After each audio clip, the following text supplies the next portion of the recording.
সরকারকে। আপনারা জানেন আমাদের এই দিগন্ত সংলাপ সমসাময়িক বিষয় নিয়ে আমরা আলোচনা করে থাকি। আজকে আমাদের আলোচনার বিষয় আমরা নির্ধারণ করেছি রাজনীতির সমীকরণ, এবং আজকে আমাদের এই বিষয় নিয়ে আলোচনার জন্য মাহিন সরকার আমাদের সাথে উপস্থিত আছেন। মাহিন সরকার, কেমন আছেন? আলহামদুলিল্লাহ ভালো, আপনি ভালো আছেন? আলহামদুলিল্লাহ ভালো আছি। বিশেষ করে ভালো আপনাদের থাকার আরো কারণ রয়েছে, কারণ 28 তারিখ আপনারা নতুন একটি দল আত্মপ্রকাশ করবেন, যেটি ঘোষণা কিছুক্ষণ আগেই দিয়েছেন। কি স্বপ্ন নিয়ে আসছে আপনাদের দল, এবং সেই স্বপ্ন আপনারা কতটুকু বাস্তবায়ন করবেন তার কারণটা একটু বলি। আমরা এর আগে অনেক স্বপ্ন দেখেছি, কিন্তু কোনো স্বপ্ন বাস্তবায়ন আসলে আমরা দেখিনি। দেখুন, গণমানুষের স্বপ্ন যেটি, সেই জায়গা থেকে কিন্তু গণ অভ্যুত্থানটি সংগঠিত হয়েছে। বিগত 16 বছর স্বৈরাচারের আমলে যারা নির্যাতিত হয়েছে কিংবা নির্যাতিত হয়নি, তারাও কিন্তু তাদের যে ন্যায্য অধিকার, সেই অধিকার থেকে বঞ্চিত হয়েছে। আমরা মনে করি এই গণ অভ্যুত্থানটি সংগঠিত হয়েছে প্রত্যেকের যে ন্যায্য অধিকার, নাগরিক অধিকার, সেই নাগরিক অধিকার ফিরে পাওয়ার স্বপ্ন থেকে। প্রকৃতপক্ষে বাংলাদেশের বেশিরভাগ জনগোষ্ঠী মনে করে তারা আসলে বিভিন্নভাবে বঞ্চিত। কেউ হয়তো চাকুরির ক্ষেত্রে বঞ্চিত, কেউ ব্যবসা বাণিজ্যের উদ্যোগ নিয়েছে, তাদেরকে চাঁদাবাজ অতিষ্ঠ করে তোলে, তাদের চাঁদা দিয়ে ব্যবসা করতে হয়। তো প্রত্যেকের জায়গা থেকে যে ন্যায় বিচার পাওয়া, সেই ন্যায় বিচারটিও হয়তো পায় না। তো তারা মনে করে যে যদি বাংলাদেশে নতুন রাজনৈতিক বন্দোবস্ত হয়, সেই নতুন রাজনৈতিক বন্দোবস্ত তারাই করতে পারবে যারা এই গণ অভ্যুত্থানে নেতৃত্ব দিয়েছে। আপনারা কি মনে করেন আপনারা করতে পারবেন?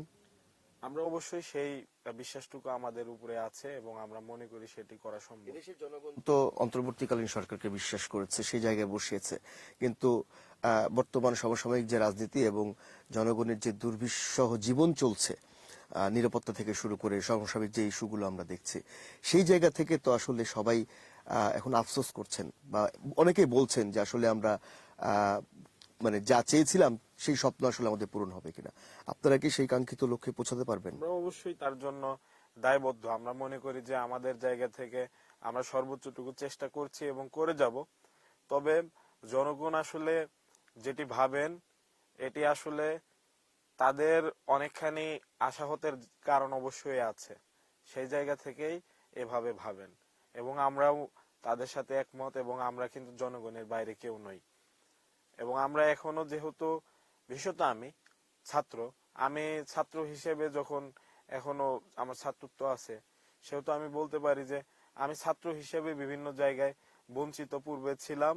এখনো আমাদের অনেক ন্যায্য দাবি দেওয়া এখনো পরিপূর্ণভাবে বাস্তবায়ন হয়নি। হয়তো অন্তর্বর্তীকালীন সরকার তাদের জায়গা থেকে সর্বোচ্চটুকু চেষ্টা করছে। এখন অন্তর্বর্তীকালীন সরকার কিন্তু শুধু ছাত্রদের সরকার এরকম বলা যাবে না, কিন্তু এটি আসলে বাংলাদেশের সকল রাজনৈতিক পক্ষ, সকল অরাজনৈতিক ব্যক্তিবর্গ সবাই মিলে কিন্তু এই সরকারকে সমর্থন দিয়েছে। কিভাবে আজকে আসিফ নজরুল একটা কথা বলেছেন, আমাদের ব্যর্থতা আছে, উত্তরণের জন্য প্রচন্ড তাড়নাও আছে। কি উত্তরণের জন্য তাড়না এই সরকারের থাকতে পারে বলে আপনি মনে করেন? দেখুন, একজন সাধারণ জনগণ কিন্তু অত কিছু বোঝে না।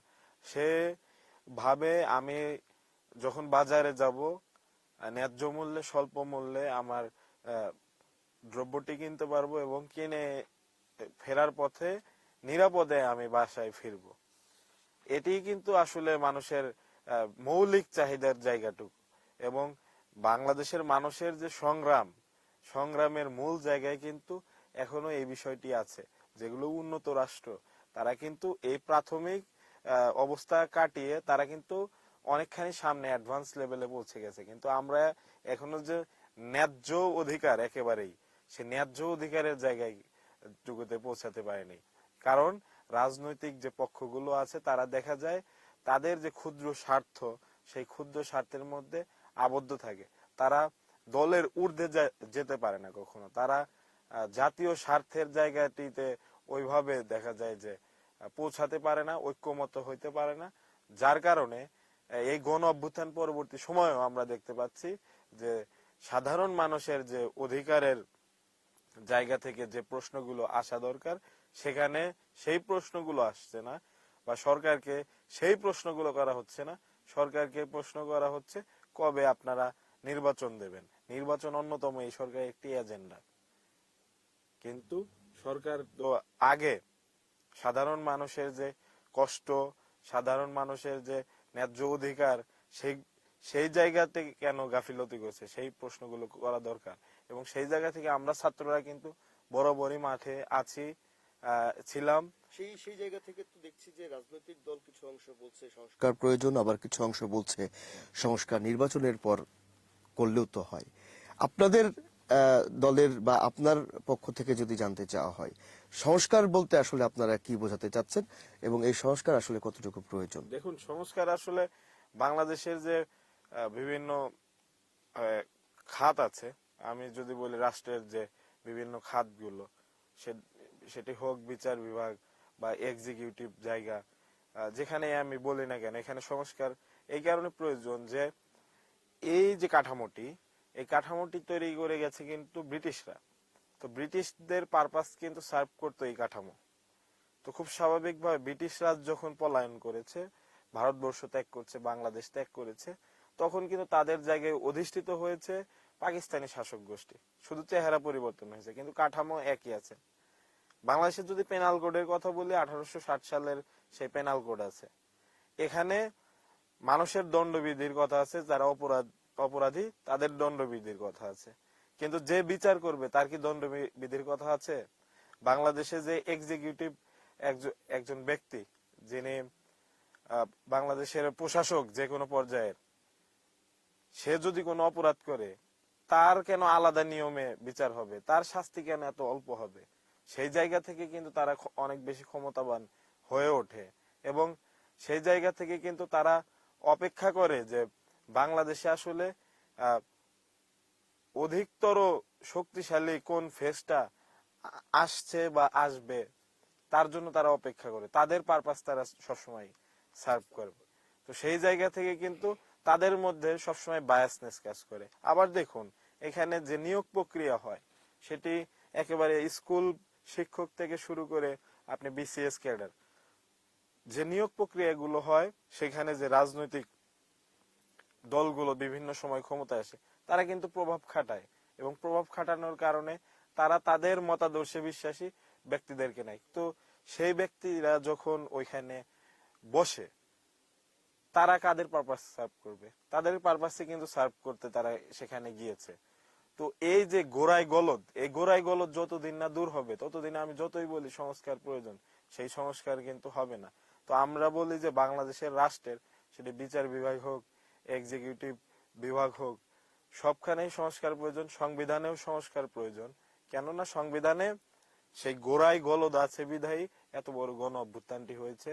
এবং আমরা যারা ছাত্র সমাজ ন্যায্য অধিকারের দাবিতে আন্দোলন করেছি, আমাদের সাথে যারা একাত্ম পোষণ করেছে, প্রত্যেকে ফ্যাসিস্ট হাসিনা কিন্তু রাজাকার বলেছে।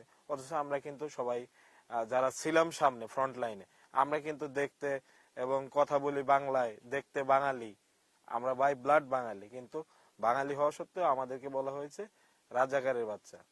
তো এটি তার যে মূল সূত্র নিহিত, সেটি কিন্তু সংবিধানের ভিতরে মূল নীতি হিসেবে বাঙালি জাতীয়তাবাদ ঢুকানো হয়েছে।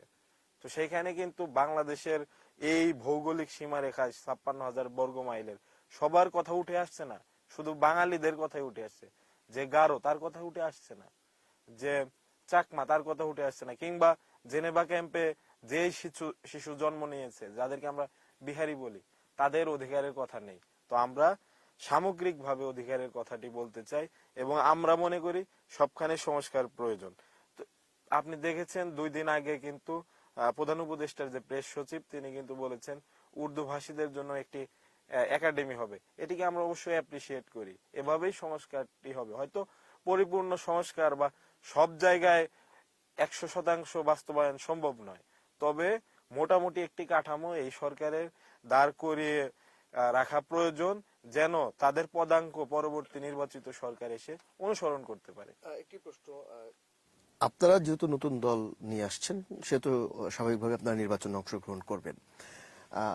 একটি রাজনৈতিক দলে আমরা জানি যে তারা যখন মানে ক্যান্ডিডেট দেয় 300 আসনে, সেটি কিন্তু চ্যালেঞ্জিং একটি ব্যাপার। আপনারা কি মনে করছেন যে সেই চ্যালেঞ্জ আপনারা গ্রহণ করতে প্রস্তুত?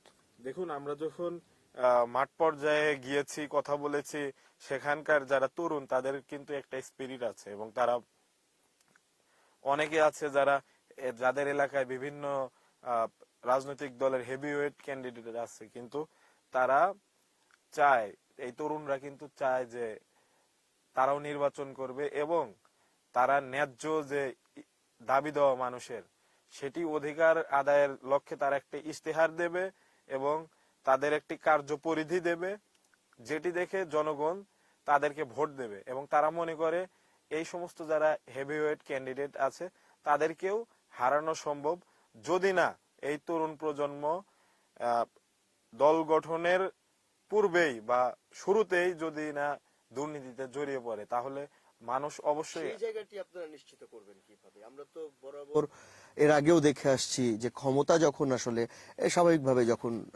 কেউ ভোট চাইতে যায় মানুষের দ্বারে দ্বারে আমরা দেখেছি ভোট চাইতে, কিন্তু ক্ষমতায় জেতার পর বা নির্বাচিত হবার পর কিন্তু সেই মানুষকে কিন্তু খুঁজে পাওয়া যায় না।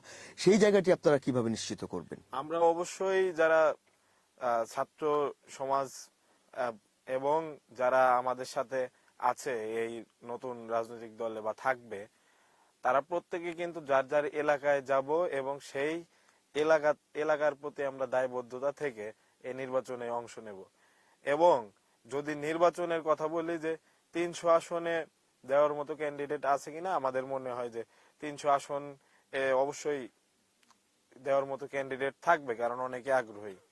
এবং আমরা পূর্বে যে কালচার দেখেছি যে ভোট হওয়ার পরে তাদেরকে আর খুঁজে পাওয়া যায় না, আমরা মনে করি এই ছাত্র প্রতিনিধিদের অবশ্যই খুঁজে পাওয়া যাবে। কারণ যখন 5 আগস্টের গণ অভ্যুত্থান পরবর্তী সময়ে যে সংকট গুলো চলছিল, যে হাজার হাজার আহত এবং হাজার হাজারের উপরে শহীদ, এই যে পরিবারগুলোর দেখাশোনা করা, এটি কিন্তু ছাত্ররা নিজ দায়িত্বে করেছে।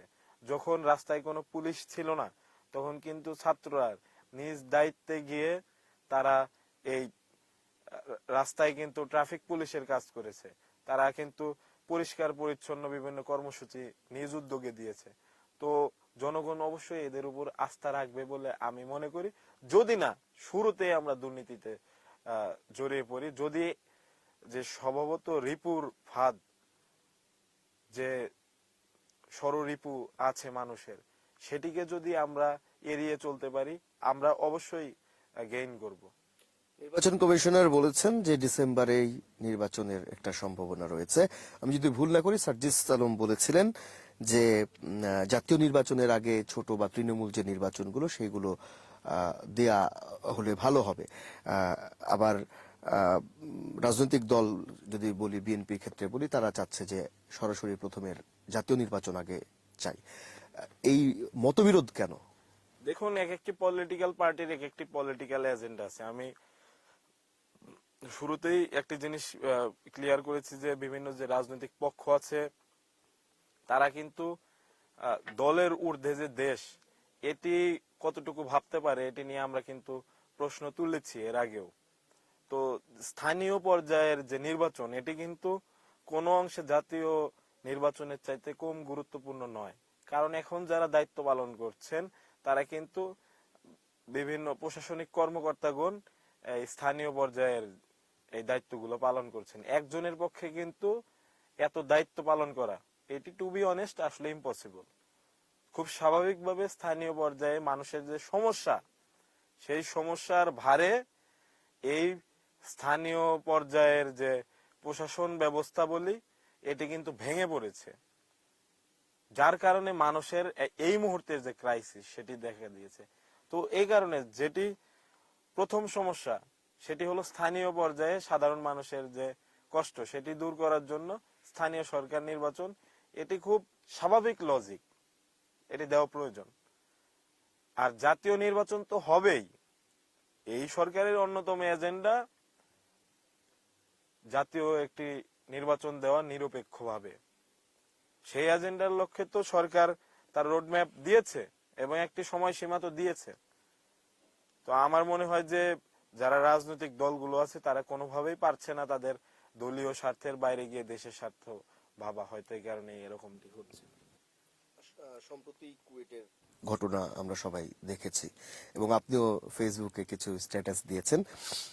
আহ, ছাত্র সংগঠনগুলোর ভেতরে আসলে অনেক মতপার্থক্য দেখা যাচ্ছে, যেটা কিনা আমরা 5ই আগস্ট বা সেই 36শে জুলাই যেটা বলি কেন সেই সময় কিন্তু ছিল না। সম্প্রতি ছাত্রদল এবং ছাত্র শিবিরের মানে যেই বিষয়গুলো চোখে আসছে, এইটা রাজনীতিতে, বিশেষ করে ছাত্র রাজনীতিতে কতটুকু প্রভাব ফেলবে? এটি ছাত্র রাজনীতিতে খুব বেশি প্রভাব ফেলবে এবং আমরা দেখেছি শেষ গত সপ্তাহের ঘটনাগুলোই যদি আমরা পর্যবেক্ষণ করি, শেষ 7 দিনের ঘটনাগুলো আমরা পর্যবেক্ষণ করলে আমরা সেটাই দেখব যে বিভিন্ন ক্যাম্পাসে ক্যাম্পাসে যে হানাহানি হচ্ছে, এটির মূল কারণ কিন্তু আধিপত্য বিস্তার। তো আধিপত্য বিস্তারের জায়গা থেকে ছাত্র সংগঠনগুলো একে অপরের উপর হামলা করছে, আহত করছে। তো এই বিষয়গুলো তো আমাদের একেবারেই কাম্য না। আমরা চাই যে ছাত্র রাজনীতি হোক সহাবস্থানের ভিত্তিতে।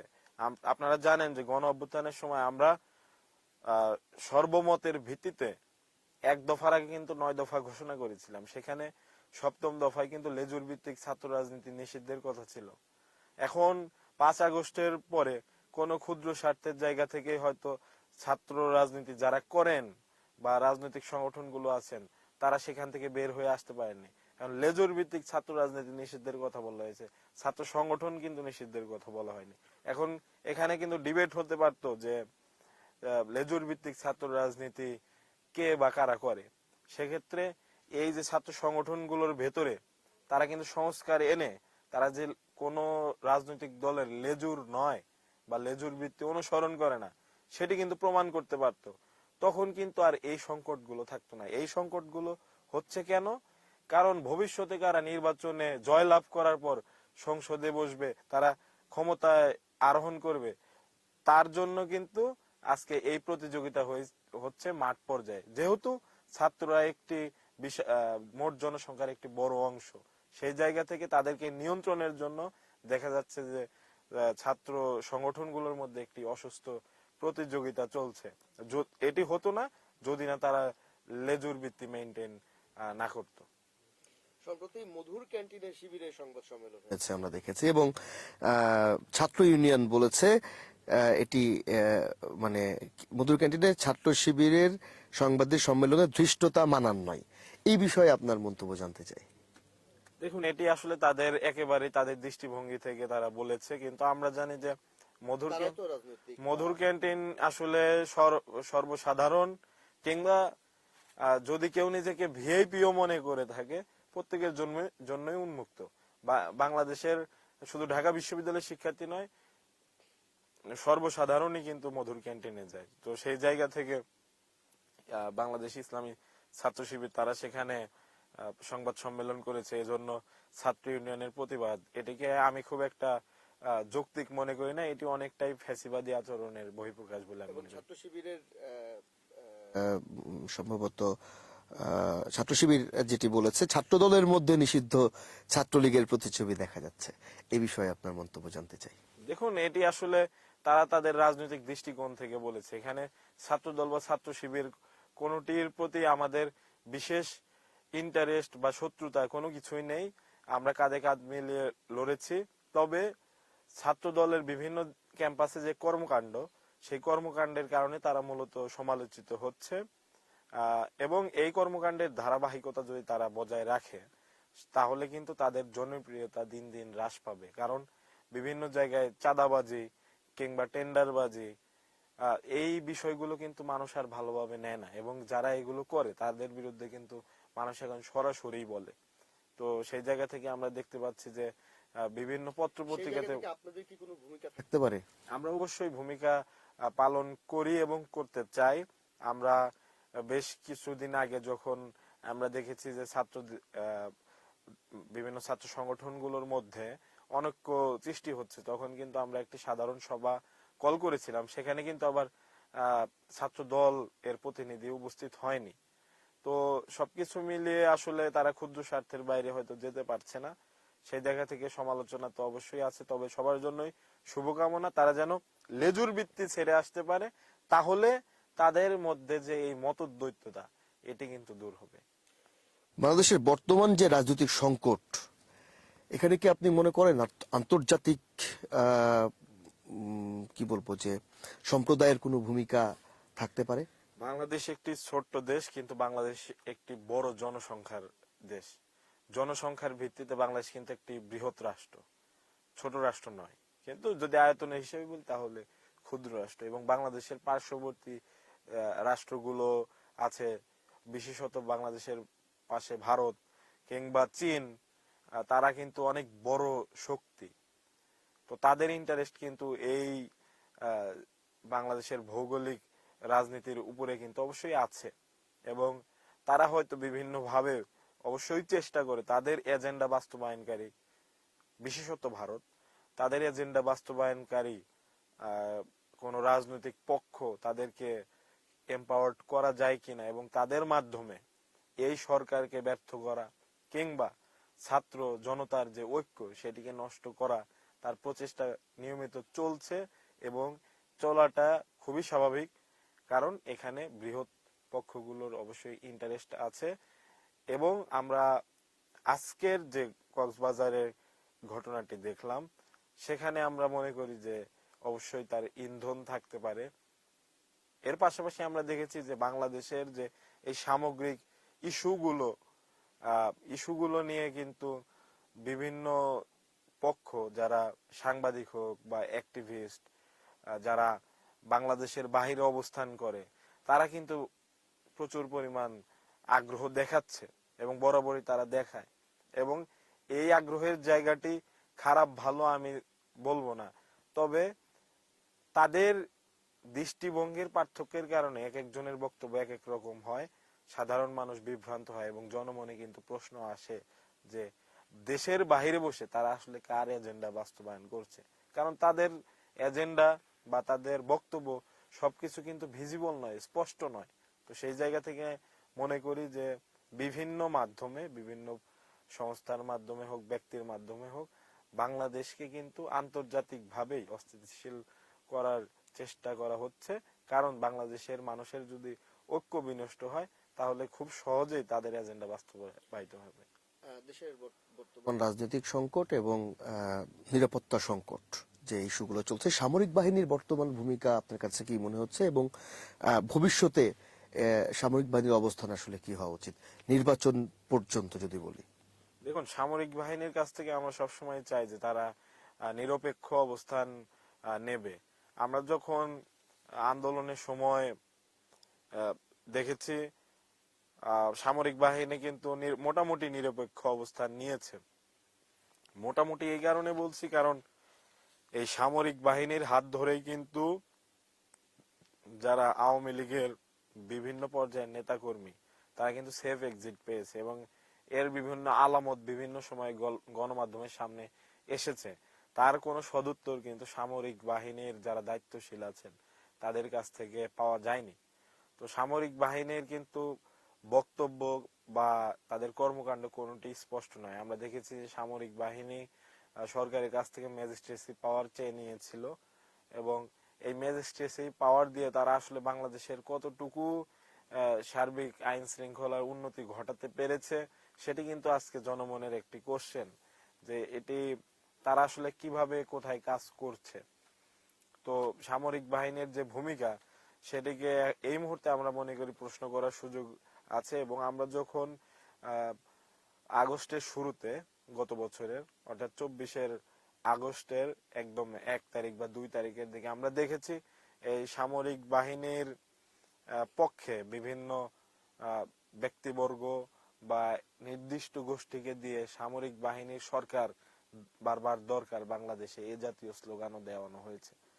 তো আমরা এই বিষয়গুলোকে অবশ্যই সন্দেহ করি এবং চাই যে সামরিক বাহিনী যেন নিরপেক্ষ অবস্থান নেয়, তা না হলে বাংলাদেশের ভবিষ্যৎ কিন্তু পাকিস্তান বা পার্শ্ববর্তী রাষ্ট্র মায়ানমারের মতোই হবে। আপনাদের আন্দোলন কি শুধু শিক্ষার্থী বা যুবকদের জন্য, নাকি দেশের অন্যান্য শ্রেণীর মানুষ যারা আছে বা অন্যান্য অন্য পেশার যারা আছে তাদের জন্য আপনারা তাদেরকে নিয়েও করতে চান? আমাদের এই গণ অভ্যুত্থান, আমি বারবারই বলছি, মানুষের সর্বস্তরের মানুষের আসলে অধিকার আদায়ের সংগ্রাম ছিল। কোটা সংস্কার কিন্তু কোনো শ্রমিকের দরকার ছিল না। আশুলিয়ার একজন শ্রমিক যিনি বুকের তাজা রক্ত ঢেলে দিয়েছে এই আন্দোলনে, তার কিন্তু কোটার কোনো বিষয় নেই। সে আসলে মনে করেছে যে এই ব্যানারের নাম বৈষম্য বিরোধী ছাত্র আন্দোলন, এখানে আমি নিজে বৈষম্যের শিকার, আমার যে ন্যায্য অধিকার যদি আমি এই আন্দোলন সফল করতে পারি সেটি ফিরে ফিরে পাবো। সেই জায়গা থেকে কিন্তু সে একটি বুলেট খেতে কিন্তু সে কুণ্ঠাবোধ করেনি। তো সেই জায়গা থেকে আমরা মনে করি যে এই আন্দোলনের যারা রক্ত দিয়েছে, যারা ক্ষতিগ্রস্ত হয়েছে, প্রত্যেকে স্টেক হোল্ডার, এবং সেখানে কিন্তু শুধু ছাত্র নয়, সর্বসাধারণ জড়িত। তো তাদের যে আকাঙ্ক্ষা, সেই আকাঙ্ক্ষা নিয়ে আমাদের কাজ করতে হবে, এবং আমাদের যে সামনে রাজনৈতিক দল আসবে এটি কিন্তু অনেক জায়গায় মিসকোট করা হয় যে এটি ছাত্রদের রাজনৈতিক দল, বা শুধু ছাত্র এই কথাকে বেশি হাইলাইট করা হয়। বিষয়টা এরকম নয়। হয়তো ছাত্ররা উদ্যোগ নিচ্ছে, কিন্তু এখানে সর্বসাধারণের অংশগ্রহণ থাকবে এবং কাজও করা হবে সর্বসাধারণের অধিকারের জন্য। প্রসঙ্গে যদি বলি, জনসাধারণের কথা, বিশেষ করে যারা 5ই আগস্ট বা গণ অভ্যুত্থানে যারা আহত হয়েছেন, যারা এখনো পঙ্গু আছেন, যারা হাসপাতালে এখনো চিকিৎসা নিচ্ছেন, তাদের অনেকেই বলছেন যে আমরা এখনো কোনো কি বলবো পুনর্বাসন কিংবা ভালো কোনো উন্নত চিকিৎসা তারা কিন্তু এখনো পাচ্ছেন না। আপনি হাসপাতালগুলোতে গিয়ে যদি দেখেন সেখানে দেখবেন কাতরাচ্ছে। তাদের কথা হচ্ছে আমরা এই অবস্থাতে থাকাকালীন একটি দল কিভাবে, বা ছাত্র বৈষম্যবিরোধী ছাত্র আন্দোলনের নেতারা কিভাবে গণজামায়াত করে একটি দল গঠন করতে পারে। তাহলে তাদের যে কি বলবো, যে তাদের যে শ্রম বা তারা যে কষ্টটা করে গেছে সেই সার্থকতাটা তারা কোথায় পেল? দেখুন, তাদের জন্য আসলে যতটুকু কাজ করা কোন রাজনৈতিক দল কতটুকু করেছে আমি হয়তো সেটি বলতে পারবো না, তারা ভালো বলতে পারবে। কিন্তু আমরা বৈষম্য বিরোধীর যারা মাঠ পর্যায়ে থেকে যারা কেন্দ্রীয় দায়িত্ব পালন করছি, আমরা প্রত্যেকে কিন্তু তাদের জায়গা থেকে এই আহত এবং শহীদ পরিবারের জন্য সর্বোচ্চটুকু করেছি। এটি সরকারের পক্ষ থেকে কতটুকু রেসপন্স হয়েছে এটি আসলে সরকারের দায়, কারণ এখানে স্বাস্থ্য বিভাগ অবশ্যই আমরা আমাদের দায় নিতে সবসময় প্রস্তুত। মানুষের সমালোচনা আমরা সবসময় গ্রহণ করব। আমরা সর্বোচ্চ চেষ্টাটুকু করেছি, যদি কোনো কমতি হয়ে থাকে সেখান থেকে আমরা অবশ্যই তাদের কাছে ক্ষমা প্রার্থনা করতে আমাদের ন্যূনতম কোনো কুণ্ঠাবোধ নেই, কারণ আমরা মনে করি আমরা এই যারা শহীদ পরিবার এবং যারা আহত হয়েছে প্রত্যেকের প্রতি দায়বদ্ধ। সেই জায়গা থেকে তারা যে সমালোচনাটুকু করছে, হয়তো তাদের দুঃখবোধ সেই জায়গা থেকে করছে, কিন্তু বিভিন্ন ব্যক্তি কিংবা প্রতিষ্ঠান যখন 5 আগস্টের পরে আমাদের কাছে যোগাযোগ করতো, সাথে সাথে আমরা কিন্তু বিভিন্ন হাসপাতালে গিয়ে তাদেরকে যতটুকু পারা যায় আমরা কিন্তু পুরোটুকু দিয়ে সহায়তা করার চেষ্টা করেছি। কারণ আমরা তো ছাত্র, আমার কাছে তো কোনো ফান্ড নেই। কেউ যদি আমার সাথে যোগাযোগ করে কোনো ব্যক্তি বা প্রতিষ্ঠান, তখন কিন্তু আমি তাকে নিয়ে এই আহতদেরকে সহায়তা করার জন্য বলতে পারি। এর বাইরে যে সহায়তাটুকু আসবে সেটি কিন্তু সরকারের দায়িত্ব। তাহলে কি সরকার ব্যর্থ আপনি বলতে চাচ্ছেন? ব্যর্থ কেন হবে? সরকারের জায়গা থেকে চেষ্টা করেছে, অনেককে সিঙ্গাপুরে নিয়ে গেছে, অনেককে থাইল্যান্ডে চিকিৎসায় নিয়ে গেছে। সরকার চেষ্টা করে যাচ্ছে, তবে স্বাস্থ্য যিনি উপদেষ্টা আছেন, স্বাস্থ্য বিষয়ক উপদেষ্টা, তার কর্মকাণ্ড নিয়ে অবশ্যই আমাদের প্রশ্ন আছে, সন্দেহ আছে। শুরু থেকেই আমরা তাকে খুব একটা অ্যাক্টিভ দেখতে পাইনি, এবং তার পাশাপাশি সমাজ কল্যাণ বিষয়ক যিনি উপদেষ্টা আছেন তার আরো অ্যাক্টিভ হওয়া জরুরি ছিল, এবং এই যারা আহত এবং শহীদ পরিবার তাদেরকে খুব দ্রুততম সময়ের মধ্যে যেন স্বাস্থ্য সেবা নিশ্চিত করা যায়, এই দুই উপদেষ্টার মূলত দায়িত্বটি বেশি ছিল। তো সেই জায়গা থেকে আমার কাছে ব্যক্তিগতভাবেই তাদের প্রতি অবশ্যই কিছুটা হলেও অসন্তোষ আছে, এবং আমরা চাই যে এখনো যারা আহত আছে তাদের কিন্তু অনেকের রিকভার করা সম্ভব খুব দ্রুততম সময়ের মধ্যে। যদি চিকিৎসা দেওয়া হয়, উন্নত চিকিৎসার জন্য প্রয়োজনে বাইরে পাঠানো, এটি যদি করা হয়, কিংবা বাহিরের যারা ডাক্তার আছে ভালো ডাক্তার, তাদেরকে যদি দেশে আনা যায় এবং এনে একটি স্থায়ী পুনর্বাসনের তাদের ব্যবস্থা করা যায়, তাহলে সেটি সম্ভব। তবে সরকারের তরফ থেকে আমরা দেখেছি বিভিন্ন উদ্যোগ নিতে, যখন আমরা এই সমস্যাগুলো আসলে মাঠ পর্যায় থেকে শুনে আমাদের ছাত্র প্রতিনিধি যারা উপদেষ্টার মধ্যে আছে তাদের সাথে শেয়ার করেছি, তারা কিন্তু তাৎক্ষণিকভাবে যোগাযোগ করেছেন এবং তাদের যে সমস্যাগুলো সেই সমস্যাগুলো সমাধানের জন্য এমনকি তারা নিজেরা সশরীরে সেই সমস্ত জায়গায় কিন্তু গিয়েছেন এবং যাচ্ছেন নিয়মিত। তো চেষ্টা আছে, কিন্তু কমতে থাকলে আমরা বলতে চাই যে তাদের প্রতি আমরা ক্ষমা প্রার্থী। কিন্তু রাজনৈতিক দল প্রতিষ্ঠার সাথে এটি আসলে কোনোভাবে সাংঘর্ষিক এটি দেখানোটা অনুচিত হবে, কারণ আপনারা জানেন 26 তারিখ থেকে 28 তারিখ আমাদের তারিখ পেছানো হয়েছে। এটির মূল অন্যতম কারণ কিন্তু জনদুর্ভোগ যেন সৃষ্টি না হয়, কারণ 28 তারিখ হলো শুক্রবার, তো শুক্রবারে খুব স্বাভাবিকভাবেই সবকিছু বন্ধ থাকে, সেই কারণে কিন্তু আমরা শুক্রবারে নিয়ে গেছি। এই কারণে আমরা আমাদের কমতির জায়গা স্বীকার করি, কিন্তু আমরা মানুষকে কষ্ট দিয়ে আসলে কোনো কিছু করতে চাই না। আজকে আলোচনা আমরা একদম শেষ পর্যায়ে চলে এসেছি। দর্শক, আর দুটো প্রশ্ন আছে আপনার কাছে। সম্প্রতি বাংলাদেশের শিক্ষার্থীদের মধ্যে বেতন বৃদ্ধি, ভর্তি পরীক্ষার খরচ এবং অন্যান্য আর্থিক চাপের কারণে প্রতিবাদ ও আন্দোলন বহু অংশে বেড়েছে। আপনারা এটা কিভাবে সমাধান করবেন বা কিভাবে মোকাবেলা করতে চান? দেখুন, মানুষের বিভিন্ন জনের বিভিন্ন দাবি আছে। বাংলাদেশের 16 কোটি মানুষ বিভিন্নভাবে, সবাই তো নিজেরা বলছেন আমারটা লজিক্যাল, সেই জায়গা থেকে আপনাদের প্রত্যেকে লজিক্যাল মনে করতে পারে, কিন্তু বাংলাদেশের বর্তমান অবস্থা বিবেচনায় আসলে তাদের দাবি দাওয়াগুলো সামনে আনা উচিত বলে মনে করি। আগে এই সরকার যেন স্টেবল থাকে, তারা যেন কাজ করতে পারে, কাজ করার সুযোগটুকু দেওয়া প্রয়োজন। প্রত্যেক দিন যদি কেউ এসে সচিবালয়ের সামনে ঘেরাও করার জন্য সামনে চলে আসে, তাহলে কিন্তু তারা কাজ করতে পারবে না, তারা কিভাবে সার্ভ করবে? পুলিশ কিন্তু পুরোপুরি ফাংশনাল হচ্ছে না, তারপরেও পুলিশ যদি কোথাও বাধা দিতে যায়, পুলিশের কিন্তু বিভিন্ন সময় দেখা যায় যে দায় হয়ে যায়। তারপরেও আমরা বলবো যে বিভিন্ন জায়গায় পুলিশের যে দোষ, তারা কিন্তু প্রতিশ্রুতি দিয়েছে যে তারা পূর্বের যে তাদের অপকর্ম তারা কখনো আর করবে না, সেই জায়গা থেকেও তারা সংস্কার হওয়ার চেষ্টা করছে। তো সব রাষ্ট্রের সকল প্রতিষ্ঠানই কাজ করার চেষ্টা করছে, কিন্তু তাদের সেই সময় সেই সুযোগটুকু দেওয়া প্রয়োজন।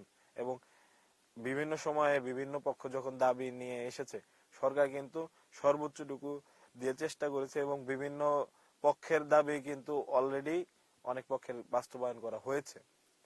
তো সরকারকে একটু সময় দেওয়া প্রয়োজন এবং এখানে রাজনৈতিক দলগুলোরও কিন্তু ভূমিকা রাখার দরকার আছে, কারণ তাদের যেহেতু বৃহৎ একটি জনশক্তি আছে, তাদের আশ্বস্ত করা প্রয়োজন, যারা বিভিন্ন দাবি দাওয়া নিয়ে আসছে, যে এই সরকার যেন সঠিকভাবে কাজ করতে পারে, তাদের যে কাঠামো সেই কাঠামো যেন পরিপূর্ণভাবে সংস্কার করতে পারে।